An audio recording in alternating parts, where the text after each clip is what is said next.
এসো, অনেকদিন পর এলে। ভালো আছো? হ্যাঁ হ্যাঁ ভালো আছি। তা তোমার বৌমা কেমন হলো গো? ঘরের সব কাজ টাজ একাই করছে নাকি হাত পা গুটিয়ে বসে আছে? তাও একা কেন? একা কেন কাজ করবে? আমি কি মরে গেছি? সংসারটা তো আমাদের, সবাই মিলিয়ে ঝুলিয়ে কাজ করব। ও একটা বাচ্চা মেয়ে, সবে বিয়ে করে এসেছে, তা আমি এখনই সংসারের সব ভার ওর ওপর দিয়ে দেবো? ছি ছি। না না তা না, মানে মা একটা কথা বলবো? দাঁড়াও টুম্পাদি, বৌমা কিছু বলবে। বলো বৌমা। মা বলছিলাম যে আমার এক বান্ধবী আমেরিকায় পড়াশোনা করতে গিয়ে ওখানেই জব পেয়ে ওখানেই থাকে। ও কলকাতায় দুদিন আগেই এসেছে ওর মামার বাড়িতে। আমায় আজও দেখা করার কথা বলছে আর রাতের খাবারটা খেয়ে আসতে বলছে। আমি যাব মা? হ্যাঁ হ্যাঁ নিশ্চয়ই যাও। আর বিকেল থাকতে থাকতে বেরিয়ে পড়ো, বেশি সন্ধে করো না। আর রাতে যখন ফিরবে বাবুকে ফোন করো, বাবু গিয়ে নিয়ে আসবে। হ্যাঁ যাও। বলো টুম্পাদি।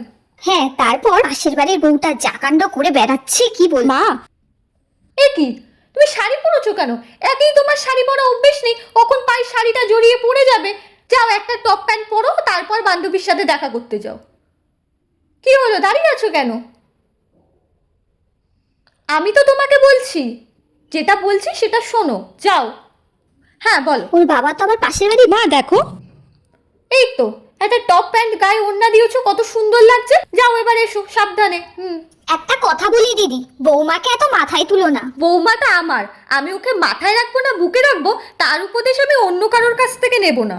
আমি যাই গো। হ্যাঁ এসো।